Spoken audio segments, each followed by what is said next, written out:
Bonjour à tous, j'espère que par la grâce de Dieu vous allez bien, que vous avez passé une bonne semaine, que le dernier podcast vous a beaucoup parlé, j'espère, que vous avez commencé vos recherches.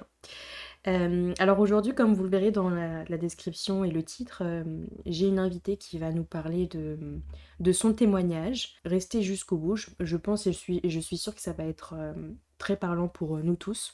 C'est toujours magnifique de voir comment Dieu œuvre dans la vie des personnes, surtout ses enfants. Alors, je vais laisser la place à ma sœur qui est juste en face de moi, qui va nous parler du coup de son témoignage.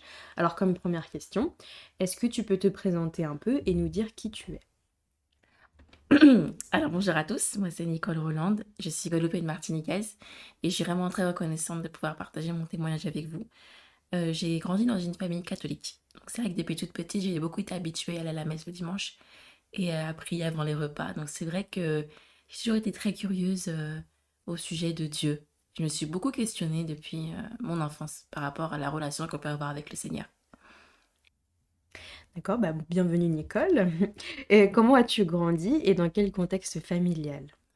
Alors, c'est vrai que le contexte familial dans lequel j'ai grandi, c'est un contexte où on parlait de Dieu au sein de notre famille. Par exemple, avant d'aller dormir, que Dieu te bénisse, que Dieu te protège. Je me rappelle toujours, ma mère, elle me disait cette phrase-là et ça m'est resté. Euh, le fait qu'on nous ait inscrit aussi au cours de catéchisme, c'est vrai qu'en étant enfant, pas forcément. Quand on y va parce qu'on est forcé. On y va parce qu'il faut y aller. Mais c'est vrai que parfois, on ne retenait pas forcément. Parce qu'il n'y avait pas dans notre cœur, enfin, pour ma part, ce désir. C'est vrai que j'étais curieuse, mais quand j'allais au catéchisme, ben, j'étais pas forcément attentive à ce qui pouvait être partagé. Mes sœurs et moi, parce que j'ai des sœurs aussi, on a toutes grandi dans ce contexte-là, on a fait notre confirmation, on a été baptisées aussi, j'ai été baptisée à l'âge de 9 ans.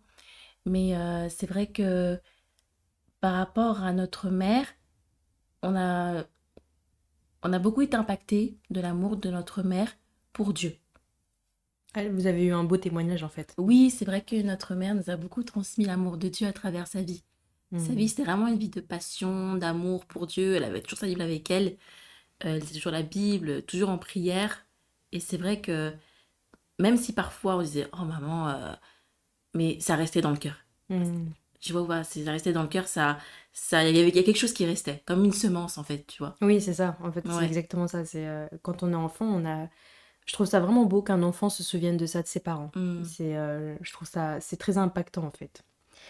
Donc bah du coup, raconte-nous donc ton cheminement jusqu'à Dieu. Alors, mon cheminement jusqu'à Dieu. Alors, déjà, quand j'étais avec ma mère, en fait, je parle beaucoup de ma mère parce qu'il y a vraiment quelque chose de fort, dans le sens où moi, quand ma mère allait à des pèlerinages, j'allais avec elle. J'allais tout le temps avec elle parce que j'aimais trop. Et c'est vrai que je la voyais tout le temps prier, prier, prier. Et c'est vrai que moi, j'étais vraiment curieuse, parce que je me dis, mais elle prie tout le temps, tout le temps, tout le temps. Mais... Et du coup, je me dis, mais elle a vraiment un amour pour Dieu. Mais c'est vrai qu'à cet âge-là, on est plus, enfin, j'étais plutôt jeune, donc on est plus attiré par des choses du monde, entre guillemets. Les fréquentations, euh, sortir avec ses copines, dans le sens... oui, je vis dans une famille chrétienne, mais c'est tout. Il Hmm. n'y a pas plus, en fait. C'était plus une religion, mais pour ma part, mais il n'y avait pas de relation.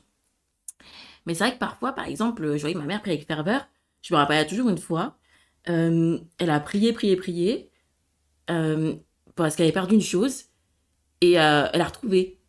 Et du coup, je me dis, mais elle a prié pour retrouver cette chose, Hmm. et après, elle a retrouvé.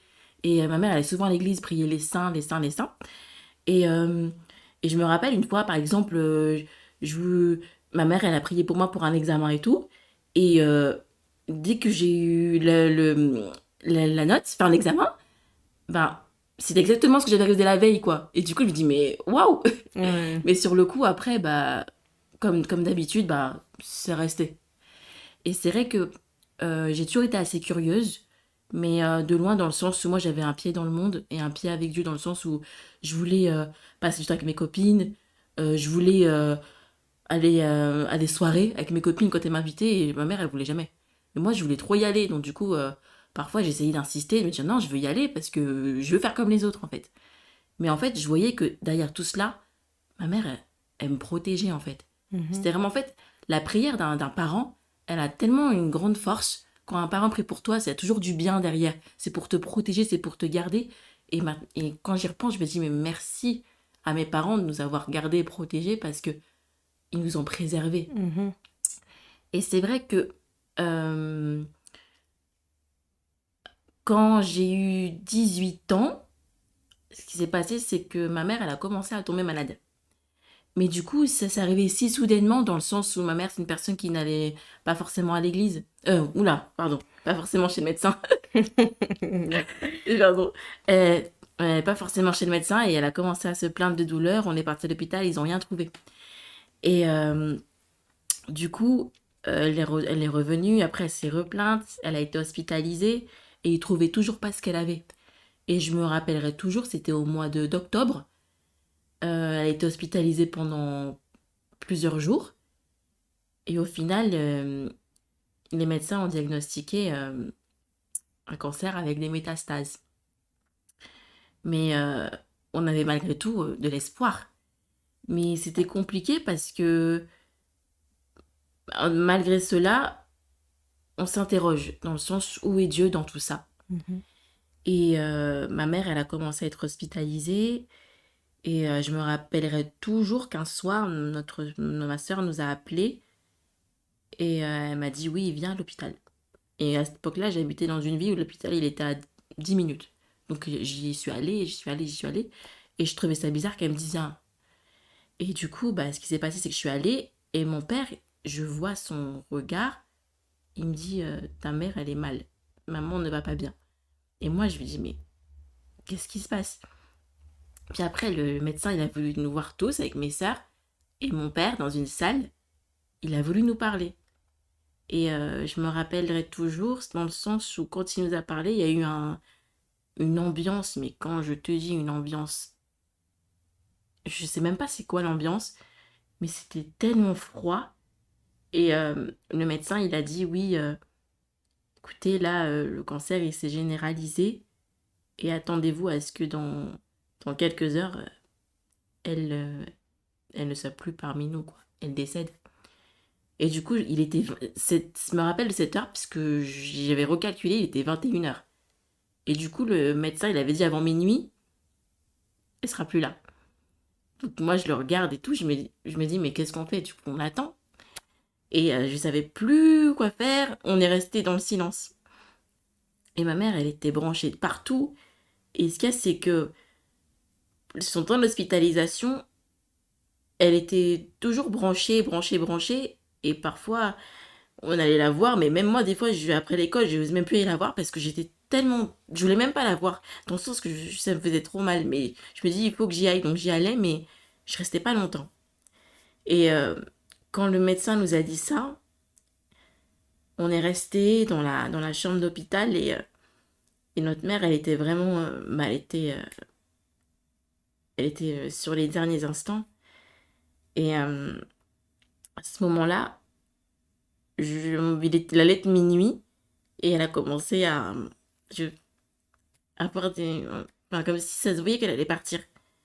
Mais je me rappellerai toujours parce que ce jour-là, quand elle est partie, avant de partir, elle m'a serré la main.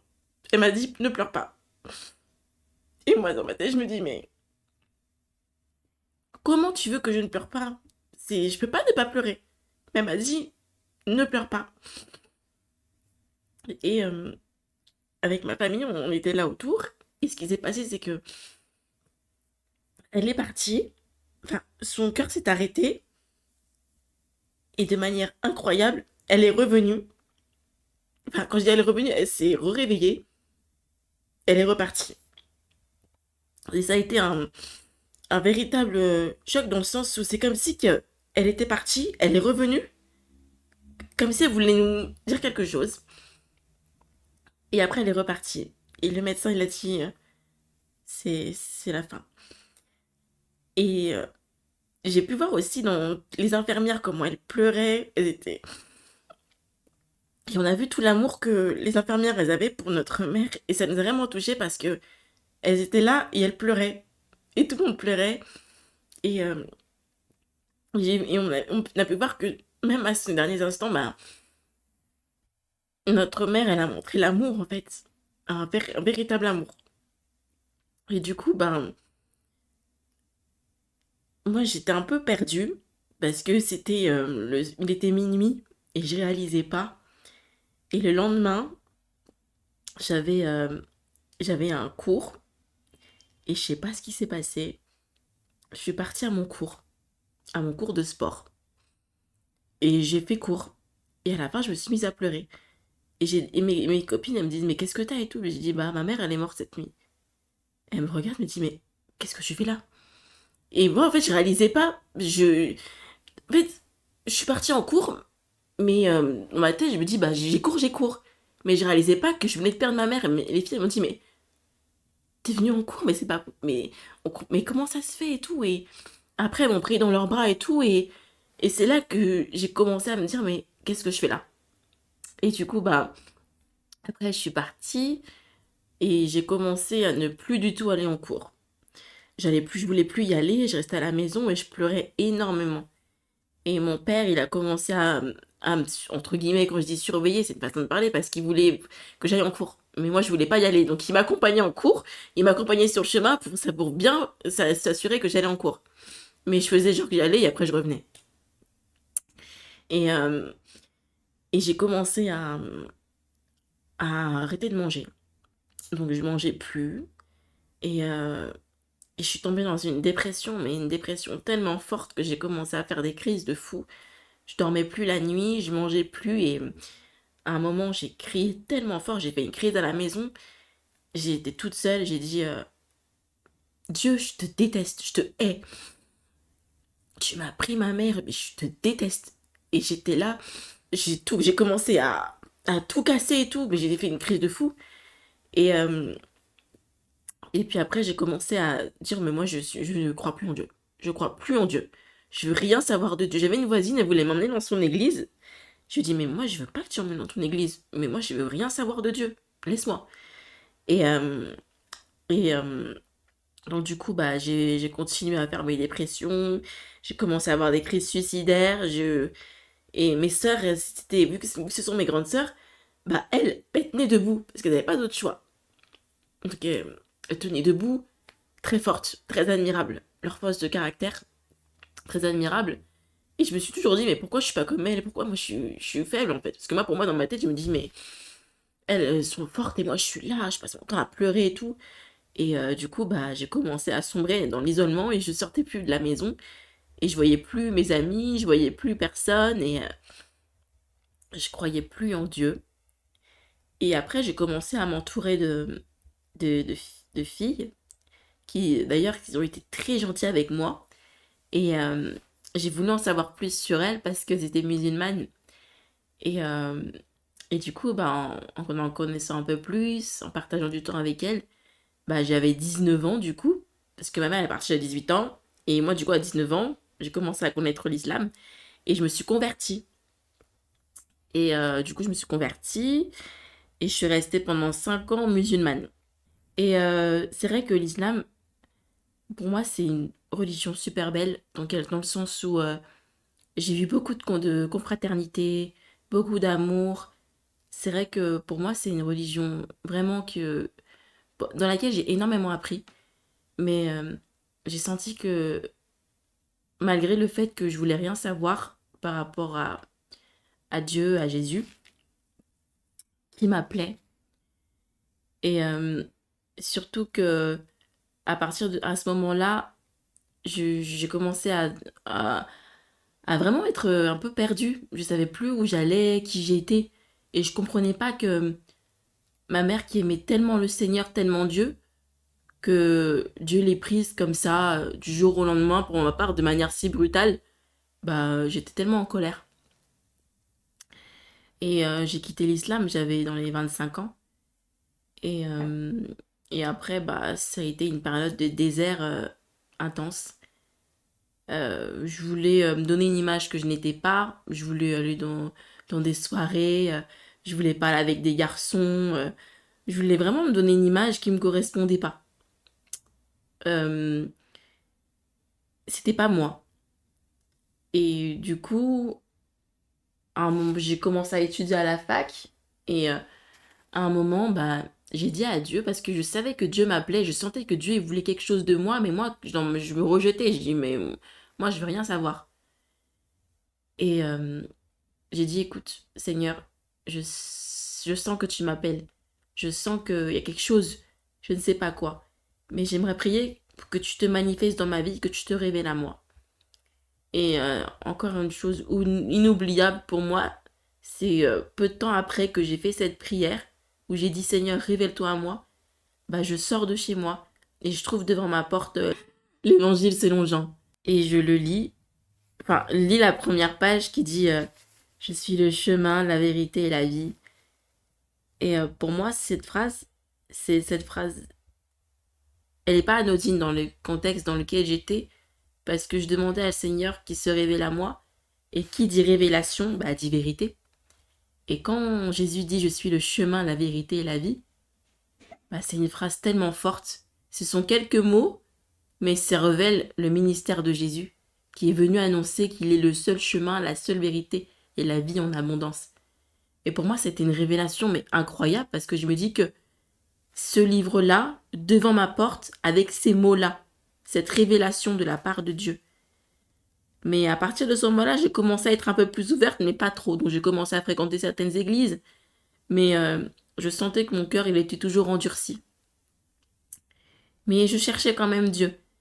Mais c'est vrai qu'à ce moment-là, vu que j'étais dans un état de dépression tellement intense, que j'avais l'impression que je cherchais plus les bénédictions de Dieu que, que Dieu lui-même. Je voulais plus juste qu'il m'apporte la joie, la bonne humeur, la guérison de la dépression. En fait, je voulais juste ça, mais je voulais pas de Dieu. Mais en fait, c'était pas quelque chose de vraiment d'authentique, de sincère. Parce que je voulais juste qu'il me donne ce que j'ai envie, mais je voulais pas de Dieu, en fait. Et c'est à partir de ce moment-là que, à un moment, j'allais étudier en Espagne avec le programme Erasmus. Et avant de partir en Espagne, j'ai prié et j'ai dit Seigneur, je souhaite te connaître. J'aimerais prier pour que lorsque je vais en Espagne, tu mettes sur mon chemin par ta grâce une église où je pourrais te connaître, mais vraiment te connaître. Et j'ai commencé à chercher une colocation et je tombe sur une sœur chrétienne. Elle cherchait aussi un logement. Et elle m'invite dans son église. Mais j'aurais jamais imaginé que cette invitation, ça aurait été le début d'un cheminement. Parce qu'à partir du moment où je suis allée dans cette église en Espagne, ma vie, elle a complètement changé. Ma vie, elle a été totalement différente parce que c'est là que j'ai eu une rencontre avec Dieu. Et je me dis qu'en fait, j'ai reconnu Dieu, mais là où j'aurais jamais pensé, parce que je suis sortie de ma zone de confort, je suis partie dans un pays que je ne connaissais pas, je suis partie dans l'inconnu, et j'ai connu Dieu. Dans l'inconnu, en fait. Dans une église où il y avait tellement l'amour de Dieu, tellement la passion pour Dieu.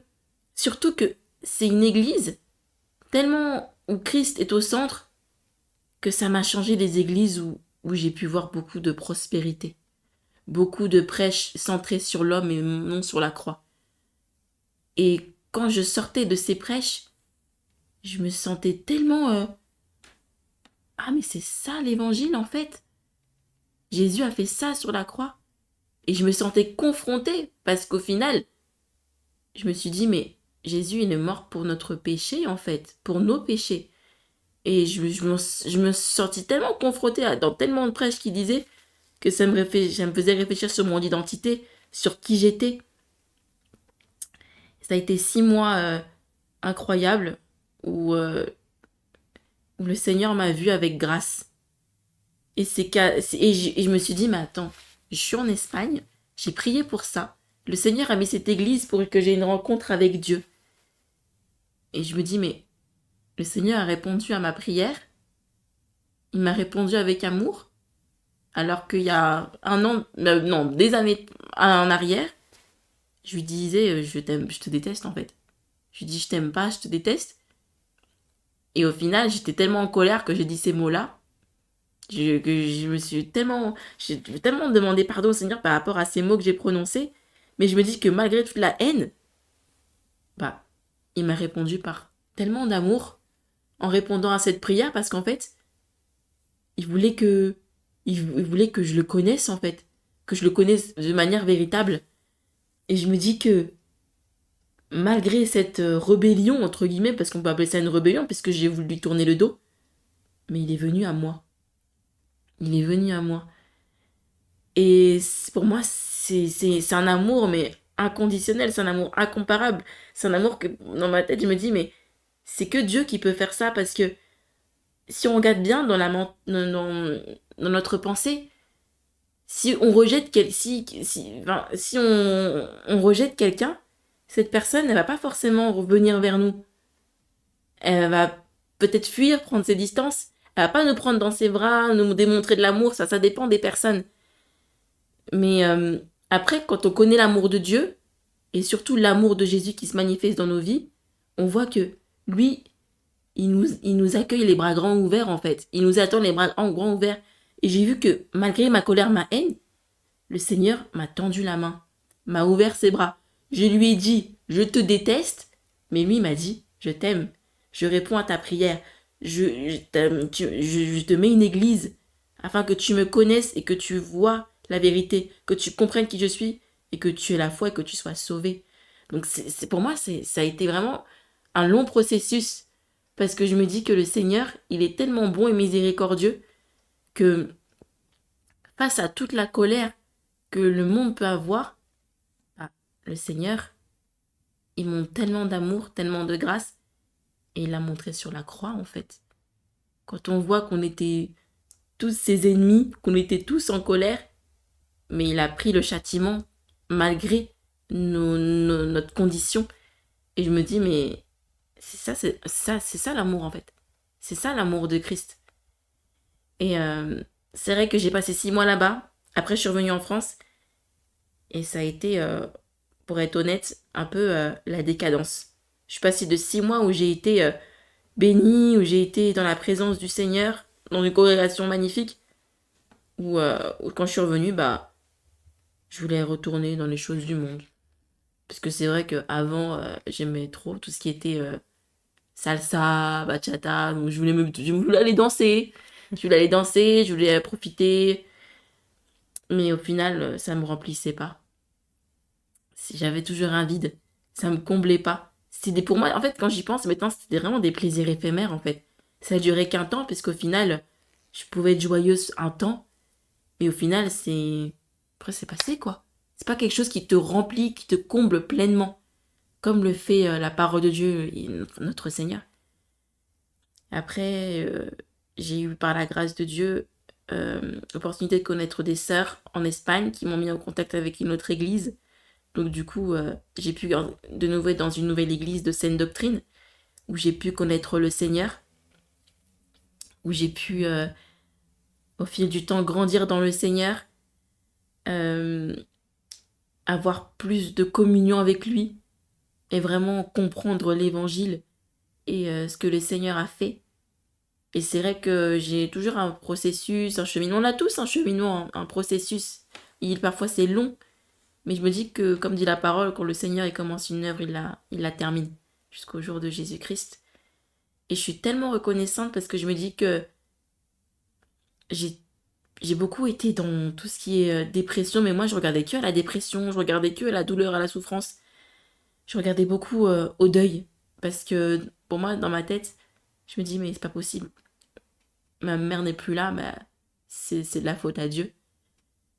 Et c'est vrai que à ce moment-là, quand notre mère est partie, pour moi, mon monde il s'est écroulé dans le sens où j'étais très attachée à ma mère.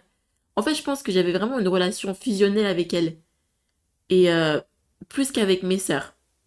Donc moi, j'étais tout le temps avec elle, tout le temps, tout le temps, tout le temps, jusqu'au point qu'au final, bah, je savais plus rien faire.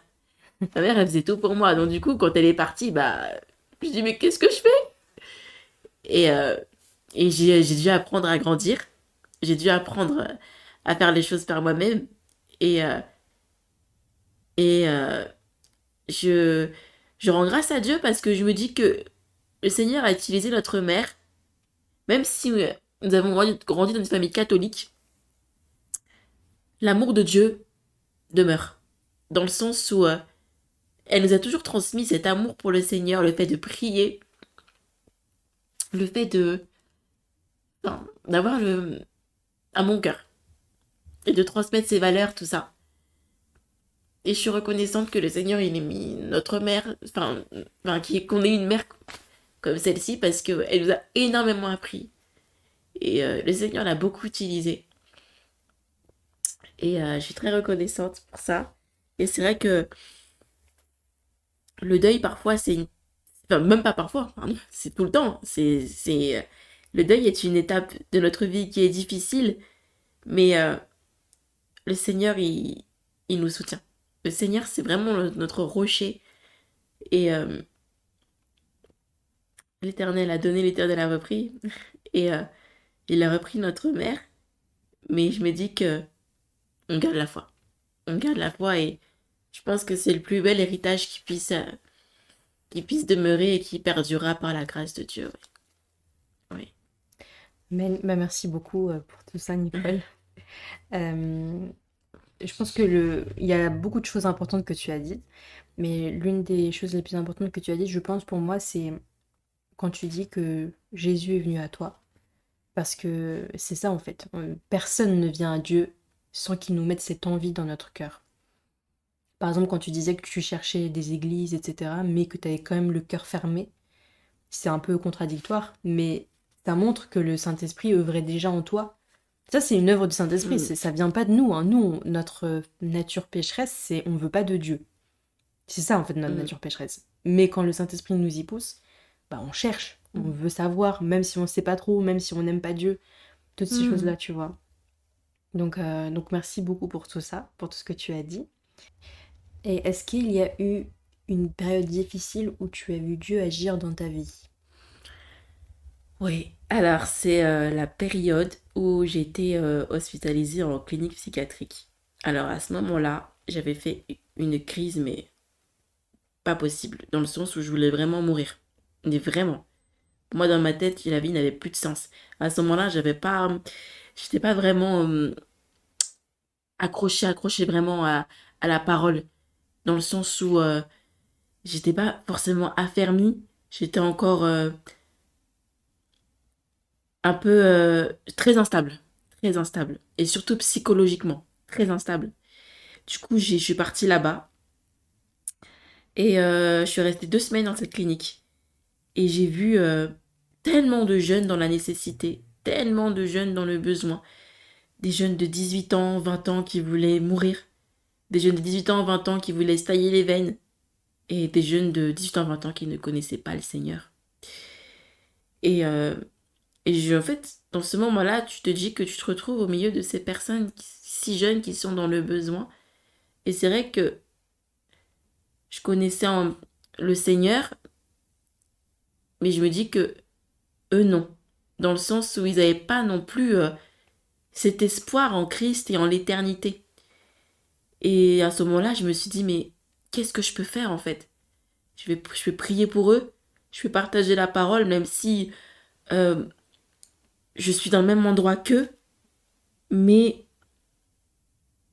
je peux quand même apporter quelque chose à travers ce que le Seigneur m'a mis dans, dans le cœur. Et c'est vrai que ça nous rappelle le fait de prier pour les âmes, en fait, qui sont tellement dans le besoin. Et en plus, des âmes si jeunes. Et cette étape de ma vie, elle a été très spéciale parce que c'est arrivé juste au moment où j'avais pris la décision de me baptiser. Et quand j'étais là-bas, je me suis dit, mais je fais quoi? Je me baptise, je me baptise pas. J'étais perdue parce que je me suis dit, mais je suis dans cet endroit et je me sens super mal, j'ai le cœur en miettes, je suis brisée, je vais mourir. Est-ce que je vais me baptiser? Et beaucoup de sœurs et de frères et sœurs de mon entourage, ma famille, étaient là pour me soutenir, pour m'aider. Et je remercie d'ailleurs, je rends grâce au Seigneur pour leur vie. Et ils m'ont fait comprendre aussi que c'était pas l'endroit où Dieu voulait. Parce que moi, dans ma tête, je me suis dit, je veux mourir. Je vais dans cet hôpital. Ils pourront faire quelque chose pour moi. Et j'ai pas couru vers Christ. J'ai couru vers cet hôpital. Et pour moi, dans ma tête, j'ai voulu trouver un refuge dans les pastilles, dans les médicaments, et non dans la parole. Non dans ce que le Seigneur pouvait nous dire non dans ses vérités. Donc pour moi, le seul secours, c'était cet hôpital, c'était ces médicaments.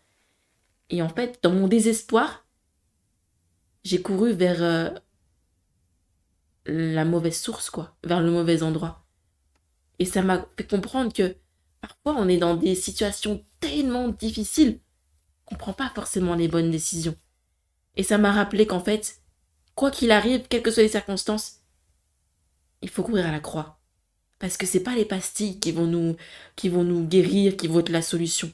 C'est l'évangile, c'est la parole de Dieu, ce sont ses promesses.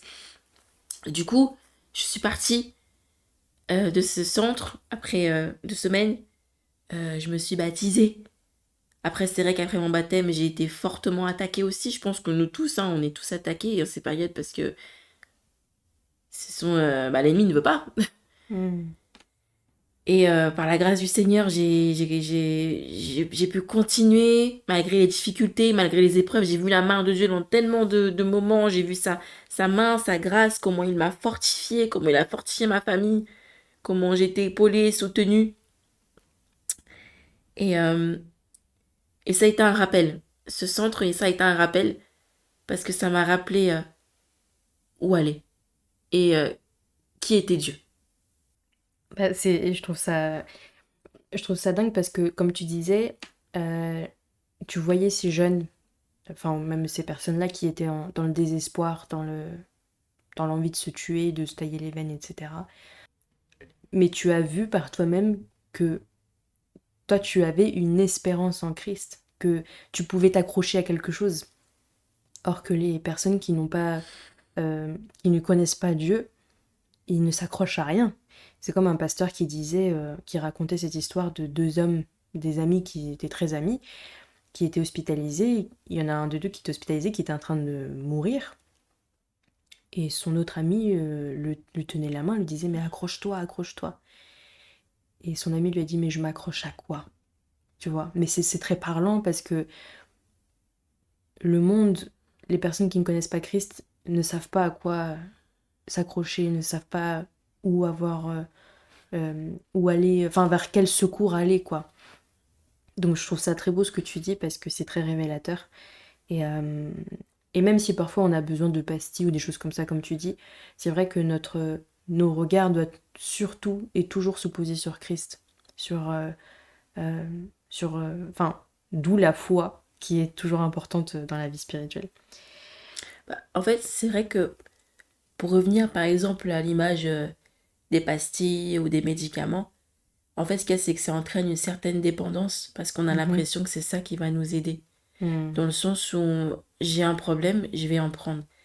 Bien sûr que beaucoup ont besoin de traitements médicamenteux, c'est pas ce que j'ai envie de dire, mais c'est dans le sens que ça ne nous fasse pas oublier que le repos est en Dieu, le Mhm. secours est en Dieu, et que c'est sa parole, sa grâce, c'est lui qui nous aide en fait, qui nous relève.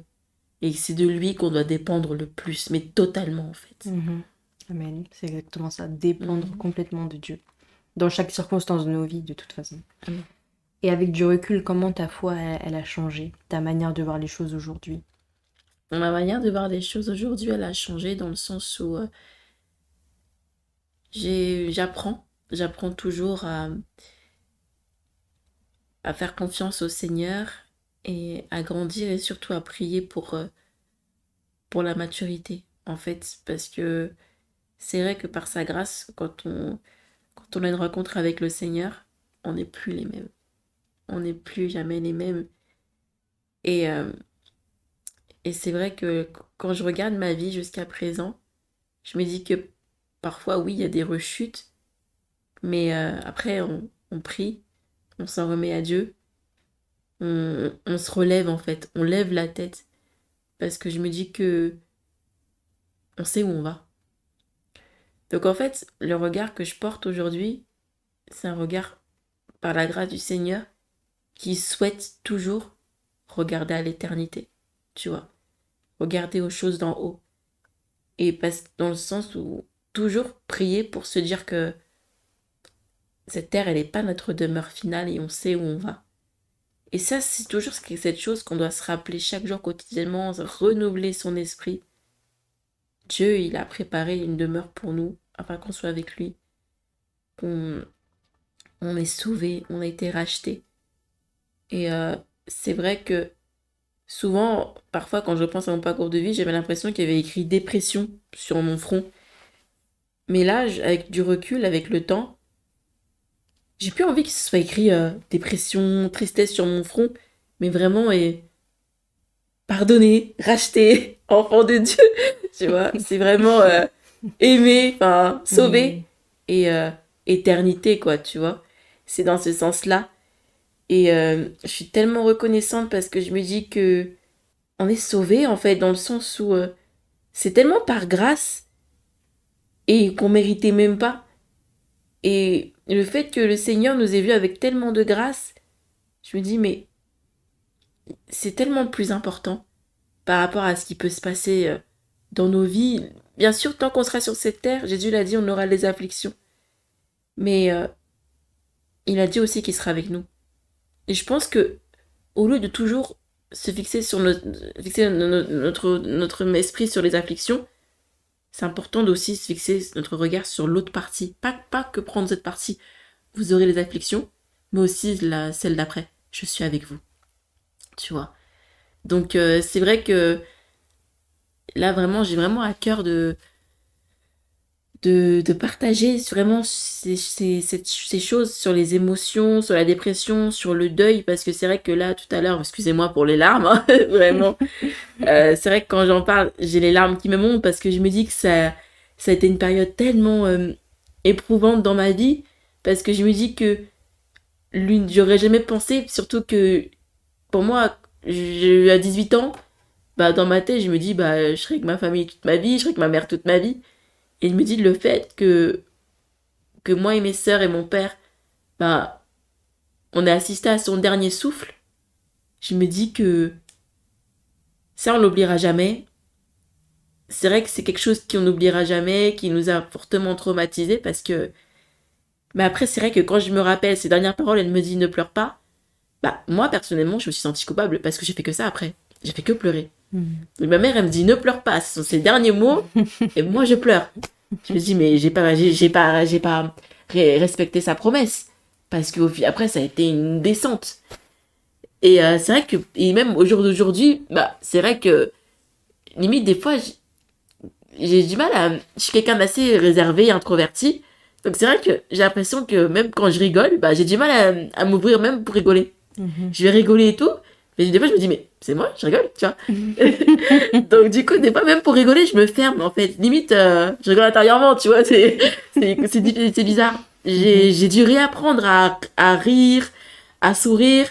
Parce que quand on est resté trop longtemps dans un état comme celui-ci, et je pense que beaucoup passent par là, bah après, on a l'impression qu'on s'y habitue. Et du coup, bah, quand on veut s'en débarrasser, bah, on se sent un peu nu, tu vois, on se sent, ah bah oui, moi je suis comme ça. L'excuse, mais Mhm. moi je suis comme ça. Mais au final, quand on est en Christ, bah, le Seigneur, il a tout pris en fait. Lui-même, il le dit, venez à moi, vous tous qui êtes fatigués et chargés, je voudrais du repos. Donc je me dis qu'au final, le Seigneur, il prend nos tristesses, il prend nos fardeaux, donc pourquoi les garder? Mm. Et c'est là que j'apprends justement à vivre en Christ, à vivre pleinement ma vie chrétienne dans le Seigneur et à me réjouir vraiment dans le Seigneur. Et c'est vrai que parfois, les circonstances, il faut qu'on va se mettre à pleurer, qu'on va être triste, mais on tourne nos regards vers Dieu et nos cœurs se remplissent d'espoir en fait. Je suis sûre cette parole, quand on se tourne vers lui, bah, on est rayonnant de joie en fait. Parce qu'on est dans la présence de Dieu. Donc quand on est dans la présence de Dieu, bah, on peut pas être triste. Enfin, quand on est dans la présence de Dieu, quand on est avec le Seigneur, bah on est en joie parce que le Seigneur, il a fait ce que personne n'aurait pu faire en fait. Il a pris sur nous tout le poids du péché. Il nous a sauvés. Il est mort pour nous. Et il est vivant. Et c'est ça qu'on se dit, c'est qu'il est vivant en fait. Et qu'il reviendra. Et que nous, ce qu'on a à faire en tant que chrétiens, bah, c'est de vivre pour lui. Mhm. C'est ça. Bah ça, pour résumer tout ce que tu viens de dire, comme tu l'as dit tout à l'heure, c'est par grâce. C'est seulement par grâce et pas pour autre chose. Euh, Mais du coup, est-ce qu'il y a un verset ou une promesse qui t'accompagne souvent? J'aime trop le psaume 27 qui dit une chose j'ai demandé au Seigneur et celle-là je chercherai, c'est d'habiter dans la maison du Seigneur tous les jours de ma vie et contempler sa grandeur.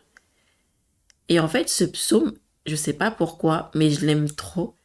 Parce qu'en fait, David, dans ce passage, il dit une chose j'ai demandé au Seigneur et celle-là je chercherai.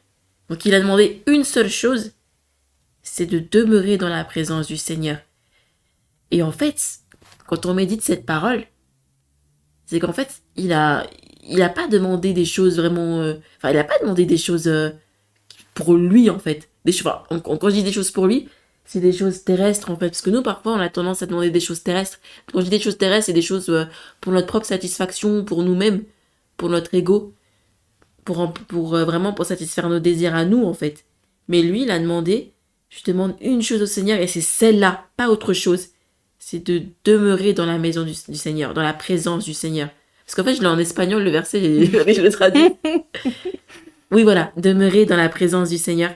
Et je me dis qu'en fait, il a demandé des choses célestes, des choses de Dieu. Il a demandé des choses centrées sur Christ, pas sur lui. Parce il voulait tellement demeurer dans la présence du Seigneur qu'en fait, c'est ça et pas autre chose, en fait. Donc, en fait, c'est sa requête, sa pétition la plus importante, bah, c'est Christ. Et je me dis qu'au jour d'aujourd'hui, dans notre vie quotidienne, notre pétition la plus importante, notre demande la plus importante, bah, c'est de demeurer dans la présence de Dieu. C'est de demeurer accroché au Seigneur, dans sa parole. C'est de demeurer en Christ tous les jours, en fait. Et pas autre chose. Cette chose-là. Et rien d'autre, en fait. Amen. Bah, en fait, je pense que le roi David avait compris que la vraie source de joie, la vraie chose à avoir dans la vie, dans une vie, c'est ça. C'est demeurer dans le Seigneur. Merci pour ce rappel hein, de psaumes. De toute façon, les psaumes, c'est difficile d'en choisir un préféré. Et si tu pouvais dire une phrase à une fille, ou même quelque chose, hein, quelques mots, à une fille ou une personne qui cherche Dieu en ce moment, ça serait quoi? Alors, si je devais dire à une personne qui cherche quelque chose, cherche-le de tout ton cœur. Comme dit la parole, et vous me trouverez si vous me cherchez de tout votre cœur. Donc, vraiment, passez beaucoup de temps d'intimité avec Dieu. Demandez au Seigneur vraiment d'examiner nos cœurs. Surtout qu'il nous aide vraiment à chercher sa face, en fait. Et surtout, à réaliser qui nous sommes en Christ, mais qui nous étions avant de connaître Christ. Je me rappelle quand j'ai commencé à connaître le Seigneur, il y avait un frère, il avait dit oui, l'évangile, ça veut dire la bonne nouvelle du Sauveur, mais il y a aussi une mauvaise nouvelle. Et moi, j'avais jamais compris mauvaise nouvelle. Et il me dit, bah oui, la mauvaise nouvelle, c'est qu'on était tous pécheurs et qu'on était vraiment séparés de Dieu, on était ennemis de Dieu. Ça, c'est la mauvaise nouvelle. Mais Jésus, il a apporté la bonne nouvelle, qu'on a en Christ, en lui, on a le salut par sa grâce. Et c'est vrai que c'est important justement de songer au fait de qui on était avant de connaître le Seigneur, qu'on était séparés de lui, qu'on était ennemis de lui et qu'on ne méritait rien. Et que à partir du moment où on comprend l'évangile, bah je pense que notre relation avec le Seigneur, elle change parce que ça nous confronte avec notre condition. Sans lui, nous sommes rien. Sans Christ, nous sommes rien. Et aujourd'hui, en Christ, par sa grâce, nous sommes sauvés et depuis la fondation du monde. Et c'est ça qui est fou. Donc je dirais à cette personne vraiment d'examiner les Écritures, de s'entourer de personnes mûres dans la foi afin qu'elles puissent aussi enseigner. C'est surtout important aussi d'avoir un cœur enseignable. Vraiment, d'avoir un cœur enseignable et de chercher le Seigneur vraiment de tout son cœur et de prier pour que vraiment elle demeure dans la vérité dans un monde où il y a tellement de fausses doctrines, tellement d'égarements. Prier pour que le Seigneur vraiment puisse lui révéler vraiment la vérité. Et cette vérité que Jésus-Christ est Seigneur et Sauveur et qu'il a donné sa vie pour nous et qu'il est vivant et qu'il reviendra pour nous. Amen. Merci pour tout ça, Nicole, pour toutes tes réponses que tu apportes, parce que je les prends aussi pour moi, tu vois. Euh, est-ce qu'il y a quelque chose que tu voudrais dire avant de finir ce podcast? Tu voudrais ajouter quelque chose ou... Ouais. Bah déjà, je voudrais te remercier. On m'a donné l'opportunité de pouvoir partager mon témoignage parce que la parole de Dieu dit que, je paraphrase, désolée, je vais paraphraser, mais en fait, c'est de raconter les merveilles de Dieu, de raconter les merveilles du Seigneur. Et c'est important que chacun d'entre nous, on puisse partager ce que le Seigneur a fait dans nos vies pour que ça puisse aussi servir pour toute personne qui passe par les mêmes choses que nous. Beaucoup de gens souffrent de dépression. Beaucoup de gens passent par des combats, par des luttes, et ça se trouve à travers ton témoignage, le témoignage d'autres personnes, elle va se sentir identifiée. Mhm. Et elle va vouloir chercher encore plus sur le Seigneur et se dire, ah oui. En fait, c'est surtout le fait de dire, je veux connaître le Seigneur qui l'a sauvé. Je veux connaître le Seigneur qui a changé sa vie. Je veux connaître ce Dieu, ce Dieu qui rachète, ce Dieu qui restaure. Et vraiment, je rends grâce au Seigneur pour tout ce qu'il fait dans la vie de nos proches, de nos familles, parce qu'il a accompli tellement de choses. Et c'est surtout, moi, ce que je retiens beaucoup, c'est sa miséricorde, son pardon, sa grâce, et surtout son amour inconditionnel, malgré la rébellion, la colère, qui répond avec l'amour. Dieu est un Dieu juste. Parfois, il nous corrige, mais c'est toujours pour nous enseigner. Celui qui l'aime, il le discipline. Donc, il nous enseigne, mais c'est l'amour d'un père, en fait. Exactement, oui. C'est comme un enfant, il fait des bêtises, bah, le papa, il va le corriger, mais à travers ça, il va l'enseigner. Et c'est par amour, en fait. C'est par amour. Et nous avons un bon Père céleste qui va nous corriger. Ça va peut-être faire mal, mais après, on va dire, Seigneur, je comprends maintenant. Pourquoi tu m'as fait passer par là? Ça m'a fait mal, mais tu m'as appris, tu m'as enseigné, en fait. Et je suis reconnaissante. Avant, je comprenais pas, mais maintenant, je comprends. Oui, c'est le Père, quoi. C'est notre Père. C'est ça. Ça me fait rappeler un cantique, pareil, que je connais en espagnol, qui dit que... Bah, je crois que ça rejoint un des versets bibliques qui dit que avant on ne voyait pas, mais maintenant on voit.